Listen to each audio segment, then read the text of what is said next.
everyone. Welcome to season 4, episode 2. I am Kalpita and I have Golda with me. How are you, Golda? I'm good. Nice to see you again. Yeah, likewise, in this very lovely extended summer season. Yeah, it was amazing. Brilliant. I don't think it was very amazing for women in Greenland. We are talking about three very incredible topics today. One is about Greenland getting their rights back to um, be with their children. There are some laws that determine if their Greenlandic parents are fit to have their kids living with them and growing up with them, which is, to say the least, an incredible law that takes away children from their parents. At the same time, we're going to touch upon Ørsted, a very big Danish energy company, which is supported by Danish grants and the government. And there's a big debate about if the government should invest in companies and continue supporting them, which also aligns with the bit of what's going on with Novo Nordisk and economists calling them that they're having a Nokia moment.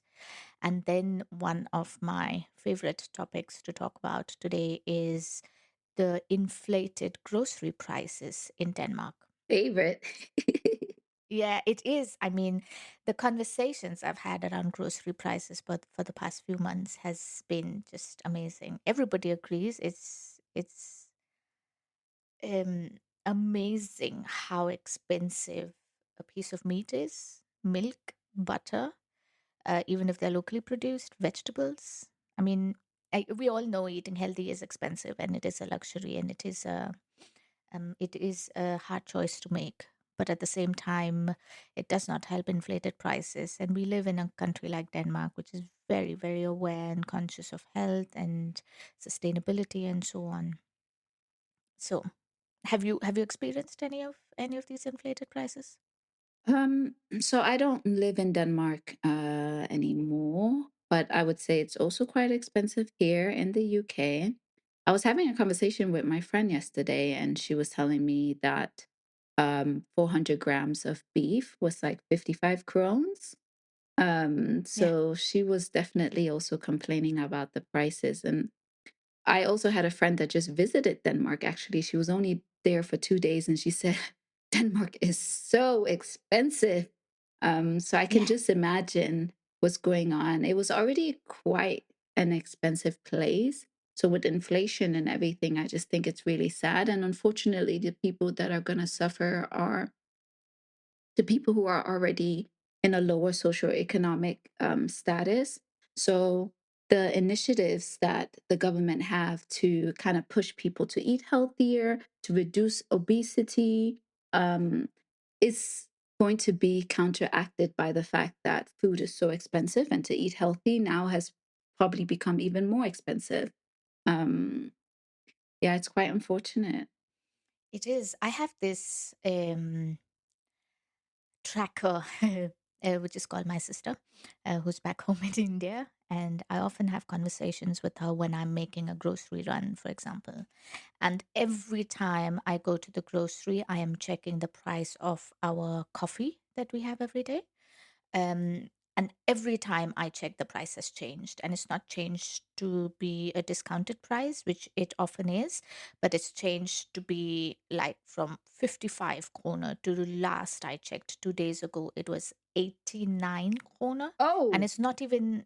Yeah, and it's not even a special coffee. It's just a regular Danish produced coffee, actually. So I don't know what gives with the pricing. The other week we also had like a summer garden get together of the family, which we usually do once a year, apart from Yule focused, of course.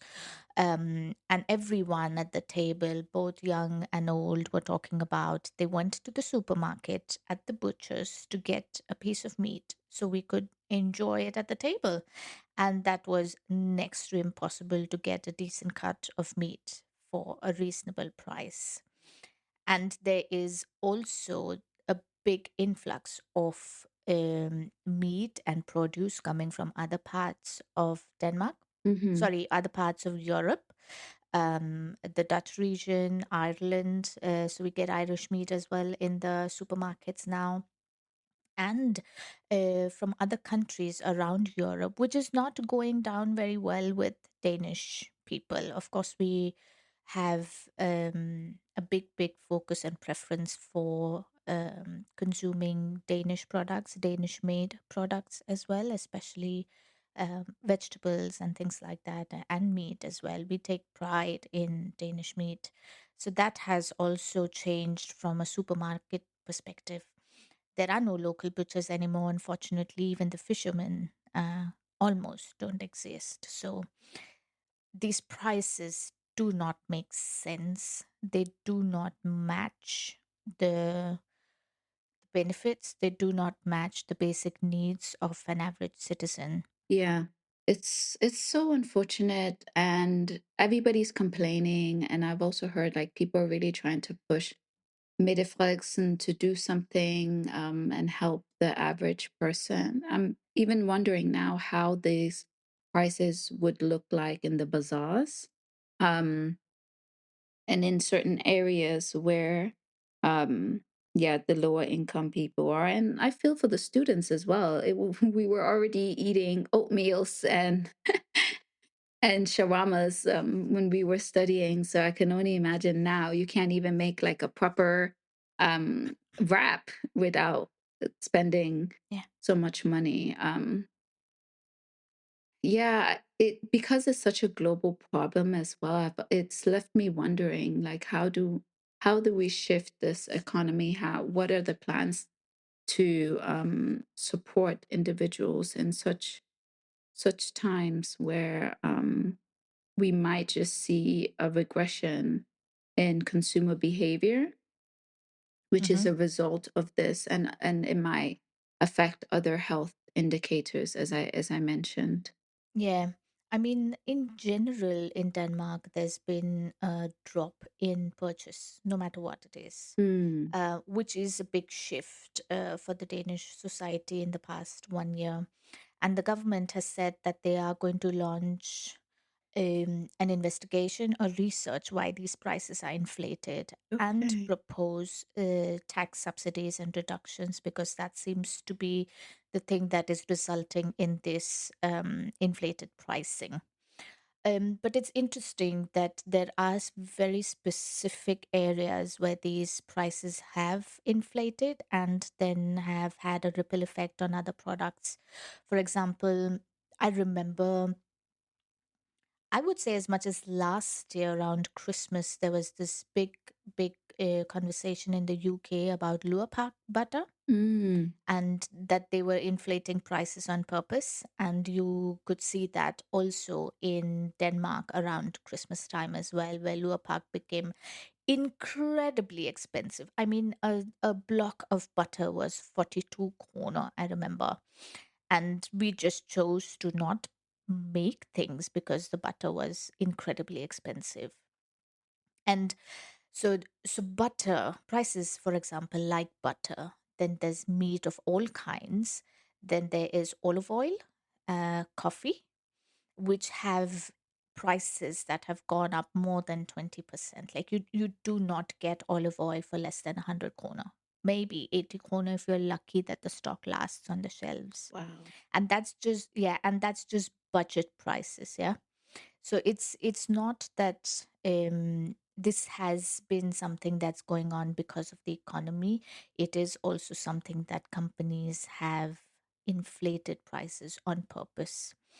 And yeah, go on. I'm thinking that's usually because we have a few players who are selling, the co-ops and the salons are like the bigger Mm-hmm. players. So that means it's less competitive prices. They can just set the prices. Co-op is behind like so many different smaller uh, market chains anyway. So yeah, I think it's one of those like monopoly things I'm thinking happening here. Where but it's yeah, it's sadly unfair for the Yeah, consumers. absolutely. Yeah, and it's also hard to not think that they're just filling their pockets. At the Mm, same time, it it does worry me in the way that why is there so much control in the hands of the supermarket vendor? Why are yeah, they given so much autonomy on these things, right?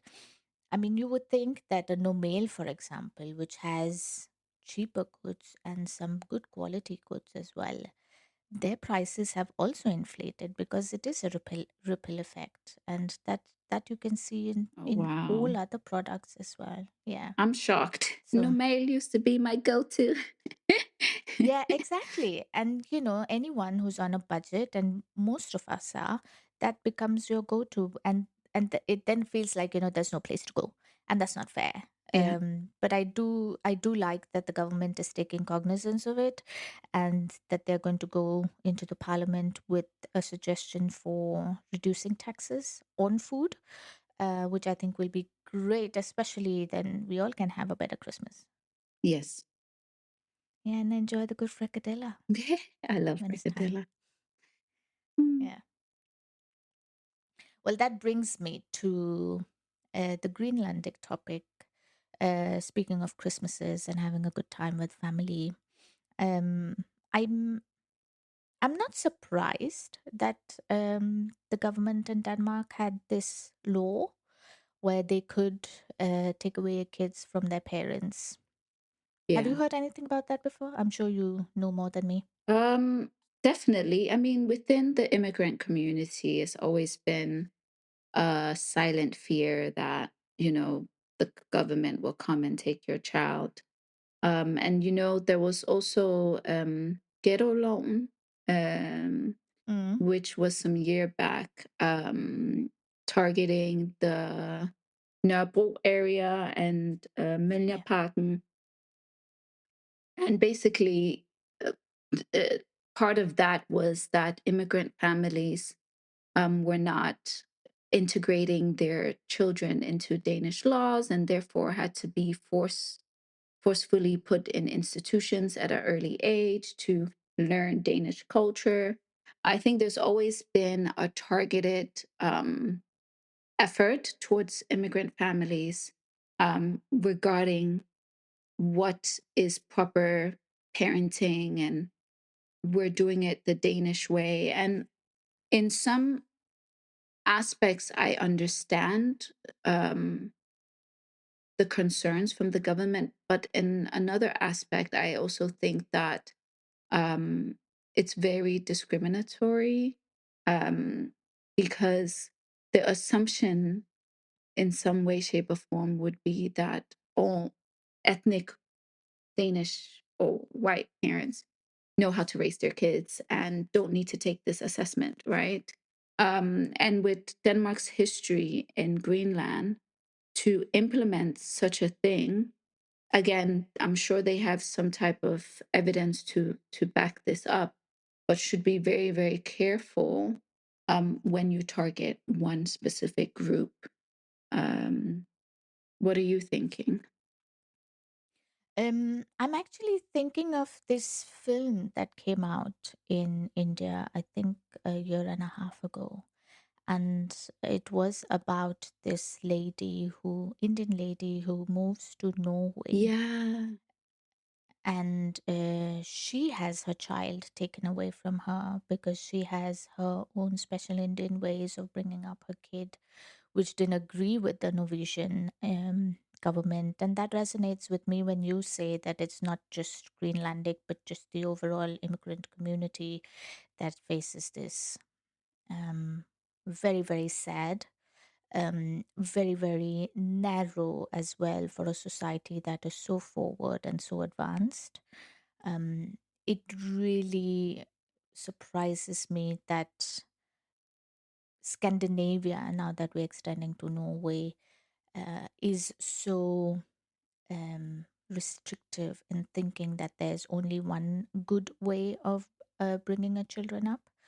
Um, I totally understand if there are rules about violence against a kid and Yes. stuff like that. Yes. There's absolutely should be laws for that, but there are different ways. Every culture has within it to bring up children, to teach children, and give them the upbringing that the deems fit.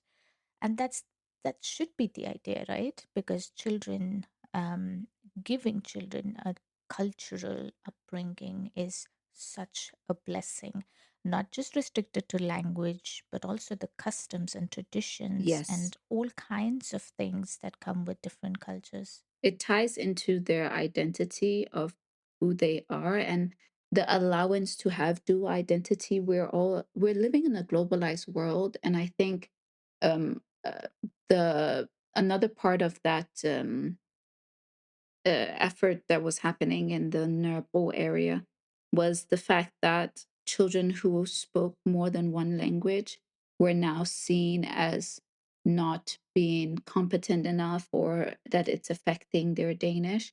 And that reflected now on the parents, telling the parents not to speak their language to their children, but rather to speak Danish. And I think it's too much interference by the government in that sense. I'm also reading here that many of the assessments penalized indigenous parenting styles, such as communal caregiving and extended family networks, as incompetent, right?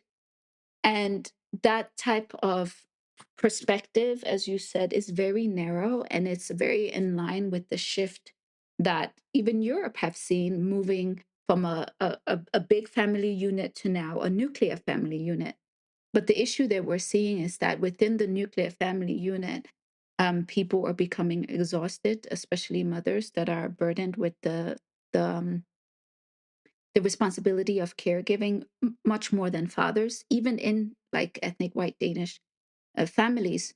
So a lot of the studies in psychology is actually saying now that communal family and community is the way to raise up a child properly. But I often find that, as with language and parenting styles, that Denmark sometimes misses the mark in what global research is saying. Like globally, they would say, oh, children who speak more than one language are intelligent and they can adapt in different environments and all that stuff. Whereas in, I think the policies in Denmark are more reflective of, we don't want to lose the Danish traditions and norms and and our identity, even if people come in. But what a Dane looks like today is very different than what a Dane looked like 50 years ago. Um, Mhm. and one can be fully integrated, but yet also acknowledge certain aspects of an indigenous or a different culture that does produce healthy children who contribute to society in a very positive way as well. Um, so it kind of hurts me to read that there's already a negative stereotype that Greenlandic people are like drunkards, and it's already hard for them to beat certain stereotypes when they come to Denmark. Mhm. So on top of this, not being trusted to even raise your child, um, for me, it's way too much pressure on a community that is already facing a lot of pressure. It's something else if they said, we want to support you, and how can we put in Yeah. initiatives and interventions that can support families, but to assess them and then potentially remove and separate families, for me, does not necessarily lead to the best outcomes at all. Yeah, I'm also thinking of the woman, for a mother who's just had her baby Mm, with all that goes into conceiving and delivering one, and then you just have some random person because they are law come in and take your kid. mhm. That must have some very different impact and implications on a woman. And then how are you, I mean, how are you even even having the goal to consider human rights and women's rights. You know, imagine that you have a society where women do not get to have any relation with their child. What kind of a society are you encouraging? That's also something to consider, not just from a medicine and a scientific point of view, but also from a psychological point of view. What kind of society are you really encouraging? Also, for the kid to not be with the parents and grow up in a completely neutral environment where they where they get no normal upbringing like someone else in their school or in the society when they really grow up and come out as adults. That's also something to consider. Yeah, I agree. It's a touchy subject, and I think it requires a lot of evaluation. But this is also why I think representation really matters in certain when you're creating policies to have different perspectives. Um, and this is not just in terms of like immigration and but also, for example, if you're creating a policy about women or a policy about work, it's just really really good to have the different perspectives so you understand how some of these policies affect different people group and may actually disproportionately be a disadvantage to others.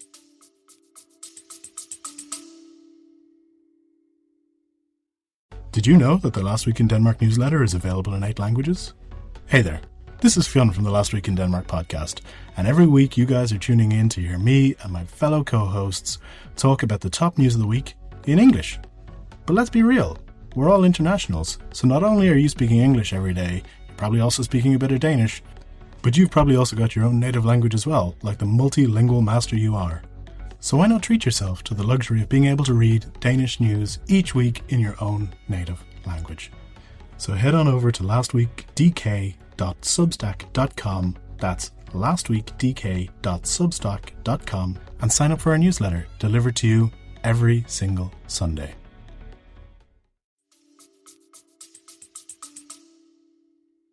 Absolutely.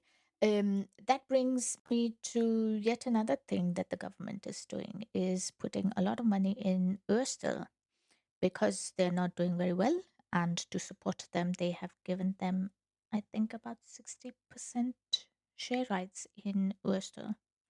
Do you have an opinion on if a government should invest in private companies? Hmm. To a certain extent, like what happened during the lockdown, when a lot of businesses were going down, they couldn't, a lot of them didn't think they were going to survive, and then the government came in to support and bail out. So I would say definitely yes, with especially smaller, medium enterprises. With larger businesses, uh, hmm, that one is hard. Yeah, I I know that it is quite normal in modern days for a government body to invest in private companies. Mhm. Um, and that is a way for them to invest and get or make money through their investments to support the general society and make things better. But it is also another thing to invest in a company which is almost drowning and then keep it afloat. Mhm. It affects a lot of things in terms of tax money, Yeah. in terms of job opportunities, and also the entire economic and business dynamics of having an international business.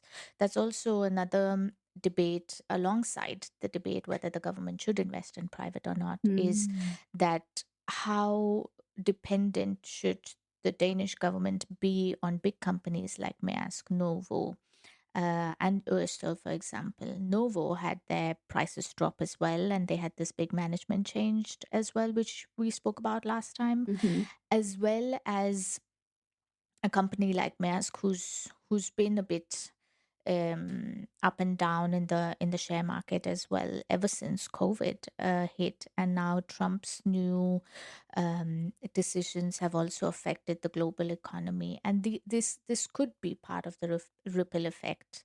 Um, so how dependent should a government be on big companies, especially a small one like Denmark? Mm.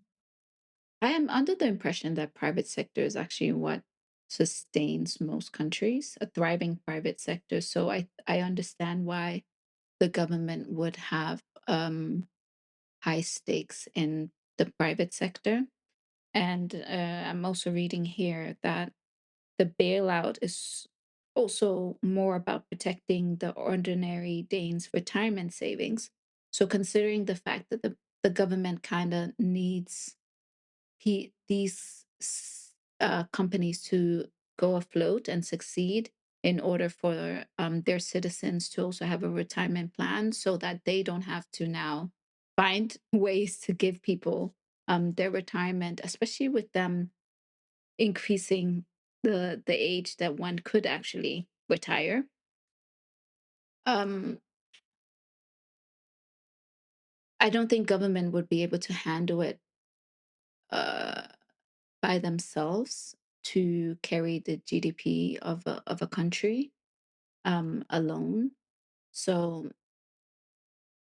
in a small country like Denmark, I think it makes sense. It does. Okay. Uh, Okay, that's an interesting take. Um, I also think it's quite all right for government bodies to invest in private. It is a money making business. I do know that there are controversial opinions about whether it should be with people's pension money and should a pension fund be investing. oh, But that does make sense again because pension is also a business and everybody wants to make money, whether you're a bank, you're a pension, or an NGO for that matter. exactly. Um, yeah, but having said that, I'm sure, or at least I hope secretly, that the government has other investments which are going really well, and Ørsted is just one of where they plan to save the company, and hopefully the company does well. I do feel compelled to also consider that it is a energy company, and Ah, we have this big conversation going on about if we should move to nuclear energy and how should we support our future in terms of energy consumption as well. So that's quite interesting that it is Ørsted and they are supporting it to such an extent. As far as I know, I think Ørsted is also a company that's very open to hiring internationals as well. yeah, definitely. So, so we like it, Ørsted.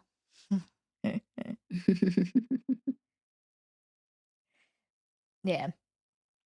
Well, but all in all, I think we are going into a phase where we will get such news quite a bit of people making losses and then being saved by some sort of investment. Yeah, We are walking into uncertain times, but to be fair, um, big companies will eventually um, recover yeah, because that's what the market does. yeah, It is in the interest of an investor and the market to have such dips and be resilient in recovery. We did that in all other financial crises, including COVID, yes, and I mean, we do see it in the news as well, even with inflated prices and things like that. That the government is having surplus. We are doing quite well, actually. People are getting jobs. People are able to have the purchasing power. They are smart. Do not use their money right away. Housing has become stagnant as well, which is better than increasing prices, especially in places like Ulan and things like that. So stagnancy is better than anything else right now. Also, we are preparing heavily in protecting our country with the threat we have from Russia. There are active drills going on around city Yeah. and all kinds of things within the defense thing as well. So I think we should in some way brace ourselves to get this kind of news and have a cushion with um, that the government is trying to create for us. I think we definitely have a positive outlook with a little bit of a road bump right now. Yeah, I agree. I 100% agree. Yay! On that positive note and optimism, I thank you for your time, Golda. Yes, it was nice talking once again. And we will see you in the next episode. Yeah, stay tuned.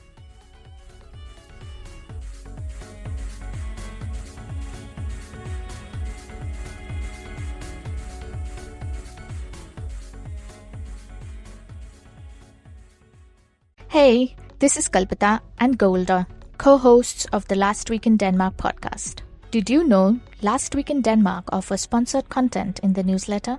Our reporters are producing original articles and content tailored for internationals in Denmark. So if you have a business our readers should know about, let us write about it. Get in touch with us at reporter@lwid.dk. You can also reach out to us on LinkedIn and Instagram at Last Week in Denmark.